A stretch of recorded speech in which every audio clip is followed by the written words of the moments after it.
At this time, we welcome in ESPN NFL analyst, and you know him as the former general manager of the New York Jets, my guy, Mike Tannenbaum. What's up, Mike? Happy Thanksgiving to you, brother. Thanks. Great to be with you guys. How's it going? It's going great, man. Listen, I have to ask you this because we were texting about this before, but I got to ask you this on the air. Were you not interested in assuming your former role as the GM of this team? Yeah, great to be with you guys. Look, I'm thrilled to be on ESPN. I feel like I've answered this question a few times, and very excited and privileged to be asked to come back and help look for the new head coach and general manager of the Jets, and we'll be assisting in that process over the coming weeks and months, and they'll be leading the process, and happy to be a part of it. But as it is for me, I'm very happy doing what I'm doing right now. Mike, appreciate you hopping on with us.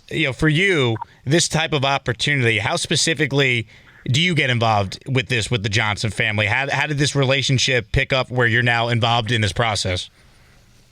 Well, I have 16 years of working for them and having a good amount of success when we were together. And they reached out, and I started a company about 5 years ago called the 33rd Team, and we aggregate a lot of information, a lot of data, a lot of trends.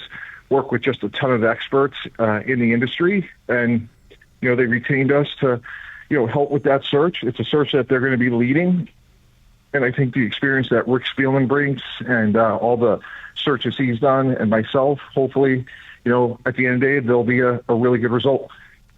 So when it comes to the actual process and the decision making, is there a certain timeline you guys are looking at? Obviously, if there are candidates currently employed by teams, you got to wait until after the season. But is there a certain timeline, or how does that all come together for you and the 33rd Team? Yeah, I'm glad you asked that. So just to give the listeners a sense of it, most of the candidates really won't be eligible to speak until once the season ends, and then there's a number of fairly complex rules about virtual candidates you can interview in person, when you have second interviews. That can take the better part of a month. Once the head coach is in place, that's really when a lot of activity actually increases from there. You put your staff together, you're hiring whatever that may be, 20 plus coaches. That takes several weeks into February. Once that's done, you start with the roster evaluation, your own free agency, the draft, trades. And by the time you get to the second week in March, when free agency begins, you could actually start having really, thought out sort of strategies for, the roster. So there's a lot that goes on. It's a long process. It's a detailed one. And, we're really in the first inning right now. Mike, when it comes to this process with the Jets in particular, is it going to be a GM hire first, followed by the head coach? How do you see that playing out? Yeah, that's a great question. I guess we'll see how it plays out over time. Obviously, it's a situation where there's two vacancies, whereas, New Orleans and Chicago, they've retained their general manager. So I think you just sort of let the process play out. Really, my history and my experiences, ironically, when I was with the Jets guys, I had a sign, "In God we trust, for everyone else we need data." And the idea of that was let's be a process-driven organization. And if you run a good process, you should get a great result. And however that takes us, we'll see how it goes. Is there anything, and we're talking to Mike Tannenbaum here, is there anything concrete or tangible that our listening audience can be told about what it is that in partnership with the Jets that you guys are looking for in this next general manager and in this next head coach?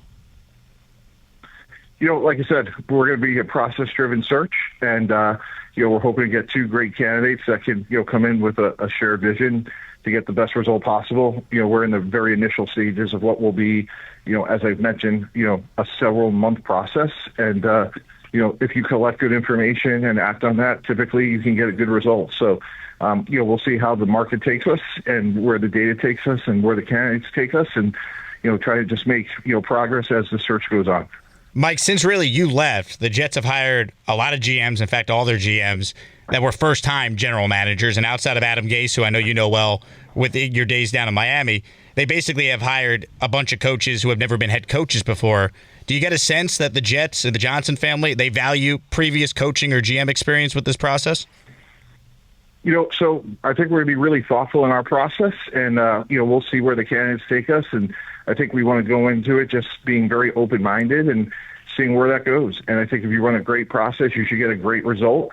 And it could be somebody that's been a coach before, not been a coach. I've seen guys be successful with tons of experience. I've seen guys come in with no experience and, like Eric Mangini going to the playoffs in year one, Rex Ryan going to the playoffs in year one. I was with Adam Gase. He went to the playoffs in year one in Miami. So there's a lot of different ways to do it. And again, I think what's most important to guys is you run a thoughtful search and you take the information and you just try to proceed one day at a time.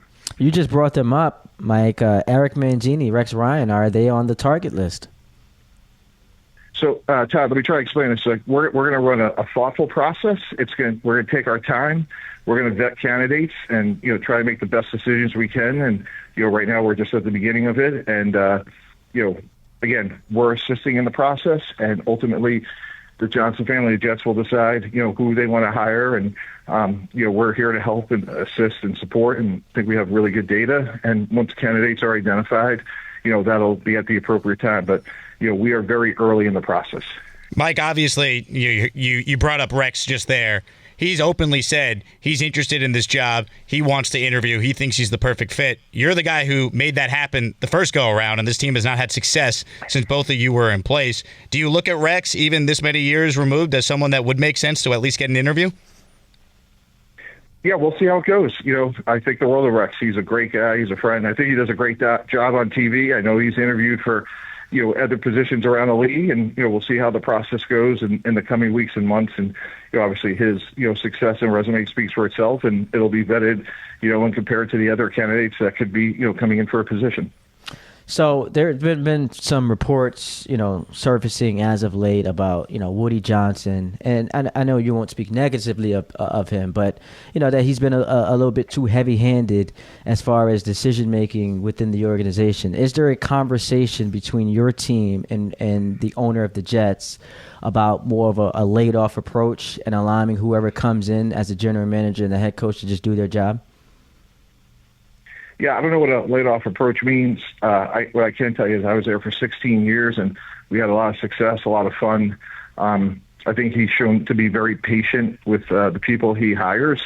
And I think I could speak firsthand to say I had all the resources necessary, and when we won, I was, rewarded with extensions. And when we didn't win, I paid the price like I should have. So I don't see, the track record of anything but that, to be candid. So I'm not in the building every day, haven't been for a while, so I don't know about those reports. But, what I can tell you is when I was there, it was a great place to be. And like I said, I had 16 wonderful years.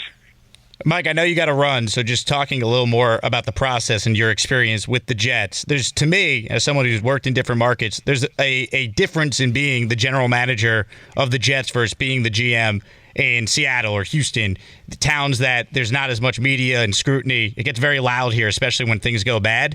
How important is someone who you believe can handle the New York media market going to be in this process for you?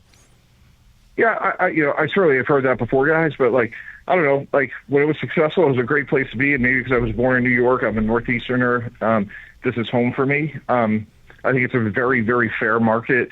Obviously, there's a lot of accountability when you run an NFL team. In New York, maybe there are more eyeballs, but when you win, I don't think there's a better place. And, if you don't win here or someplace else, you're going to be held accountable. So I know a lot's made of that. But, for me, I never felt like, I don't know, that's all I ever knew. So it felt normal to me. Well, Mike, really appreciate you joining the show, man. I know you've got a lot on tap for yourself this evening. So thanks for giving us some time. Happy Thanksgiving to you and your family, and we look forward to talking to you soon. All right. Thanks so much, guys. Really appreciate it.